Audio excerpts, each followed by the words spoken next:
가나안 땅으로 들어가는 것은 하나님의 약속에 순종하는 일이므로 하나님을 기쁘시게 하는 일입니다.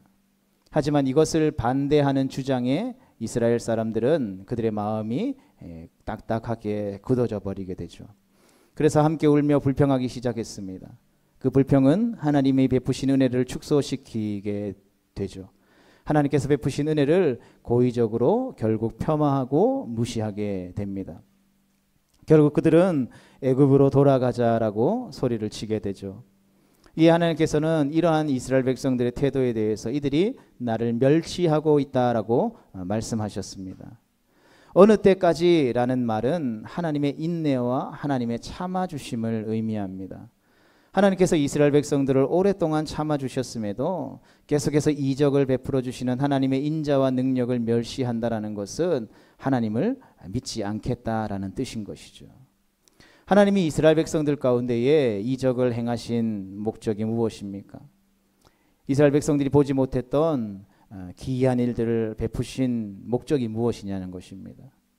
그들이 원하는 것을 주심을 넘어서서 당신께서 그들의 하나님이시다라는 것을 알리시는 것인데, 그들은 출애굽을 통해서 자유를 얻고 하나님의 공급하심과 베푸신 은혜들을 통하여서 그들은 배부름을 경험하게 되죠. 그럼에도 불구하고 정작 하나님을 자신들의 구원자, 자신들의 보호자, 자신들의 인도자로 신뢰하지 않았던 것입니다. 그렇다면 하나님의 책망을 피할 여지는 이스라엘 백성들 가운데에 없는 것이죠. 이러한 이스라엘 백성들의 불신앙에 대한 하나님의 심판은 충격적인 것입니다. 하나님께서 전염병으로 그들을 다 멸하시고 모세로 하여금 그들보다 크고 강한 나라를 이루시겠다라는 것이죠. 소돔과 고모라를 멸하시고 애굽을 수장시키신 하나님께서 불신앙으로 원망하고 있는 그들을 멸하시는 것은 죄에 대한 공의로운 하나님의 처사일 것입니다. 크고 강한 나라는 하나님을 하나님으로 신뢰하기 때문에 얻게 되는 영예이지 실제로 이스라엘이 강력한 힘과 능력을 가졌다는 뜻은 결코 아닌 것입니다. 출애굽기 32장에서 그들을 멸하고 큰 나라가 되게 하리라라는 말씀은 금송아지 사건 때에서도 하셨던 말씀이죠. 본문에서 모세는 그때처럼 중보자로 서서 하나님 앞에 기도하게 됩니다. 모세는 하나님께서 나타내신 영광, 곧 애굽에서 이스라엘을 출애굽시키고 광야에서 인도하신 능력을 그 어떤 것과도 비교할 수 없는 것이다라고 먼저 고백합니다. 그리고 그 능력은 우상을 섬기는 가나안 사람들에게 전파되어져야 할 복음과 같은 것으로 고백하고 있는 것이죠. 이처럼 출애굽의 구속과 그들을 인도하여 가나안 땅으로 들어가게 하시는 것을 통해서 증거되는 것은 바로 주님의 영광과 주님의 명성인 것이죠. 사무엘하 7장 23절의 말씀을 같이 읽어보겠습니다. 시작. 땅의 어느 한 나라가 주의 백성 이스라엘과 같으리이까? 하나님이 가서 구속하사 자기 백성으로 삼아 주의 명성을 내시며 그들을 위하여 큰 일을, 주의 땅을 위하여 두려운 일을 애굽과 많은 나라들과 그의 신들에게서 구속하신 백성 앞에서 행하셨사오며. 아멘. 그러니까 모세의 기도는 어떤 훈계나 조언이라고 말할 수 없는 것이죠. 하나님께서 언약을 잊으셨다거나 사람처럼 쉽게 분노하다가 어떤 말 때문에 마음을 바꾸신다라면서 변덕스럽다라고 생각해서는 안 되는 이유가 바로 여기 있는 것입니다. 하나님의 공의는 정당하고 모세는 자기 일, 하나님께서 맡기신 백성들을 중보하는 역할을 할 뿐인 것이죠. 시편 106편 23절의 말씀입니다. 같이 봅니다. 그러므로 여호와께서 그들을 멸하리라 하셨으나 그가 택하신 모세가 그 어려움 가운데에서 그의 앞에 서서 그의 노를 돌이켜 멸하시지 아니하게 하였도다. 아멘. 그러니까 여기에서 어려움 가운데에서 그의 앞에 서서라는 이 말은 그러니까 틈이 갈라진 사이에 서 있는 모습을 묘사하고 있는 것입니다. 그러니까 벌어진 틈을 연결하기 위해서 모세가 고군분투하고 있는 것이죠. 이에 모세는 다음과 같이 간구합니다. 우리 본문 17절에서 20절까지 말씀을 다시 한번 더 읽어보겠습니다. 시작.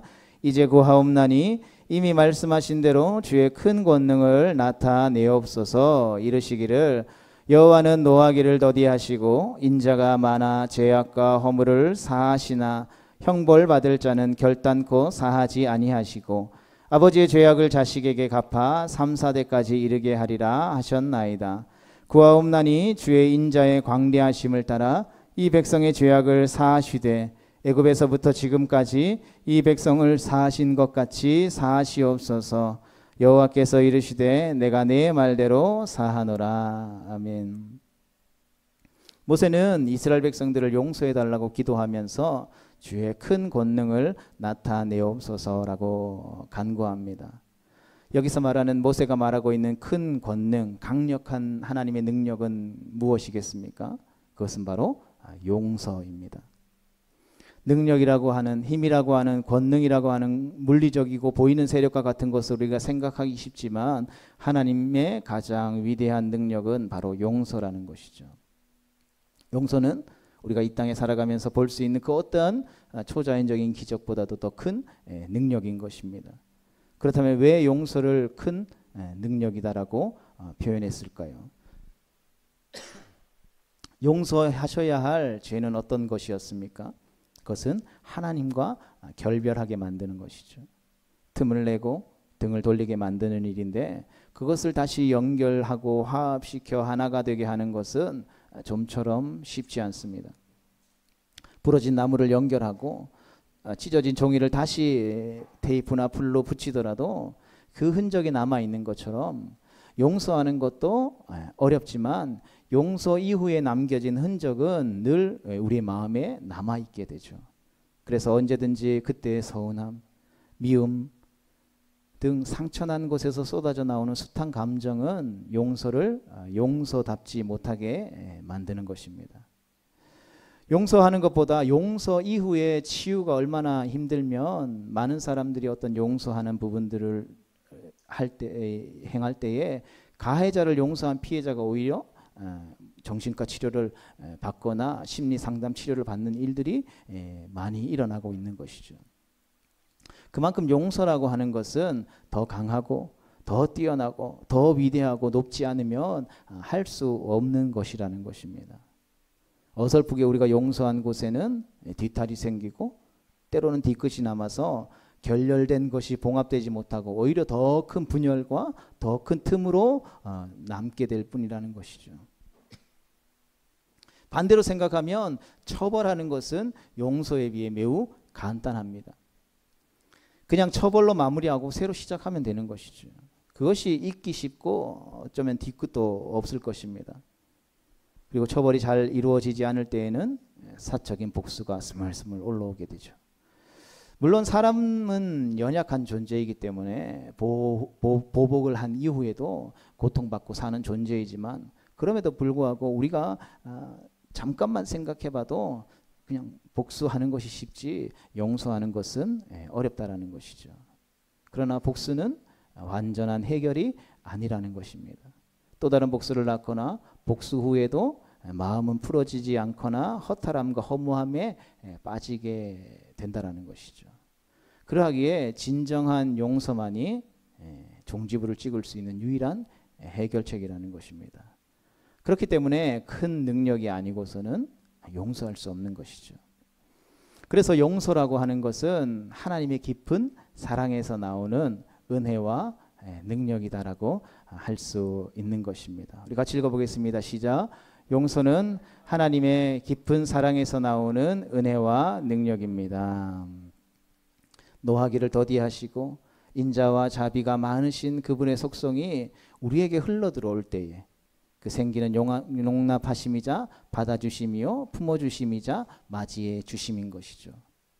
그래서 용서하실 만한 사람을 하나님은 용서하시는 것입니다. 긍휼히 여김을 받을 자에게 하나님은 긍휼을 베푸시는 것이죠. 그렇다고 해서 오늘 본문 말씀에서 우리가 기억해야 될 것은 모든 죄를 용서하시는 것은 아니다라는 것이죠. 반드시 벌어야 할 대상에게는 죄에 대해 갚으시고 지은 죄를 용서하시지 않으시는다라는 것입니다.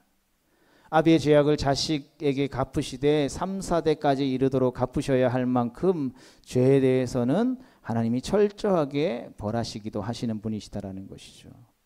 그 이유는 바로 하나님의 공의로우심 때문인 것입니다. 부모의 죄 때문에 아들을 벌하시지 않고 각자의 죄 때문에 벌을 주심도 옳지만 또 다른 측면 곧 조상의 죄를 그 자손에게 갚으실 만큼 죄의 반복과 죄의 답습이 이어지는 면을 함께 고려해야 하는 것이죠.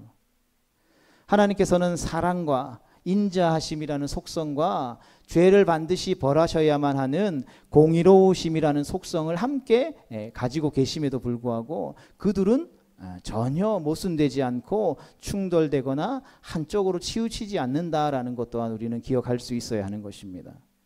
그리고 모세는 이런 하나님께서 당신의 성품인 그 인자와 자비를 따라서 이스라엘 백성들을 용서해 주실 것을 간구하고 있는 것이죠.